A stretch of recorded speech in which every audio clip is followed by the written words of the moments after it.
O ENAD é um dos itens que compõe o sistema de avaliação da educação superior no Brasil e funciona como base para calcular uma série de indicadores que medem a qualidade dos cursos, das instituições e são usados para efeito de credenciamento e autorização das instituições. Também saiu hoje o IDD, que é o indicador de diferença entre os desempenhos observado e esperado. Ele mede o valor agregado do curso na formação do estudante.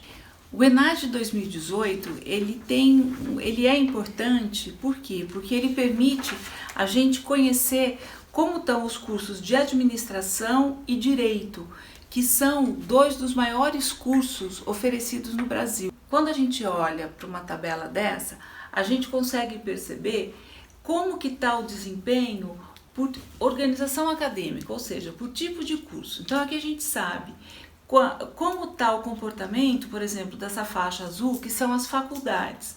A gente percebe que tem uma tendência à concentração das faculdades, por exemplo, nas faixas de conceito 1, 2 e 3. O amarelo, que diz respeito às universidades, tem uma tendência a puxar para esse lado. Isso significa que a gente tem uma quantidade maior de universidades com conceitos 3, 4 e 5. Isso não significa que elas estão acima da média ou abaixo da média do ENAD, mas que elas tendem a se situar nas faixas de desempenho mais elevado.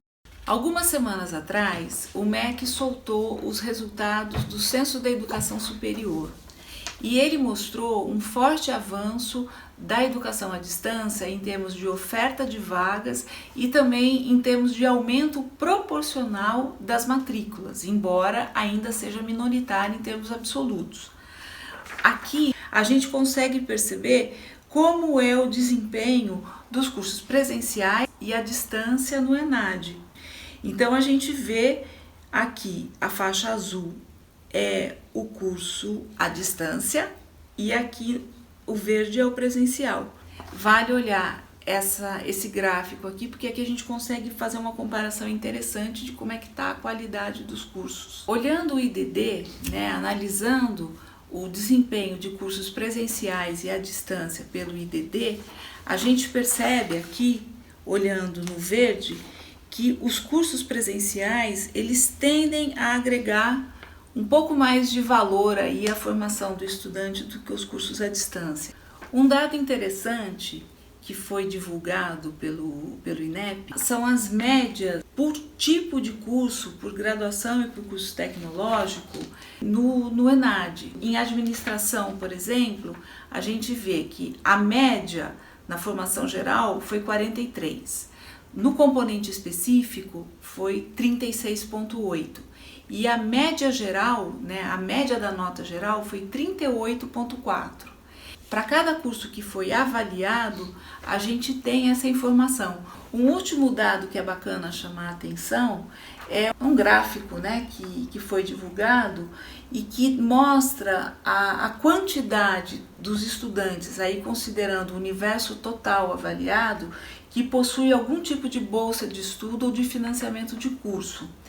E aí a gente chega numa proporção de que 48,7% dos estudantes que fizeram o ENAD recebe algum recurso público. E é importante ter em mente o seguinte, que entre esses estudantes que recebem algum recurso público, estão considerados aqueles que estão em instituições públicas, Então não é só quem recebe FIES, ProUni, quem está em universidade ou em alguma instituição pública é considerado um estudante que recebe algum tipo de financiamento de curso.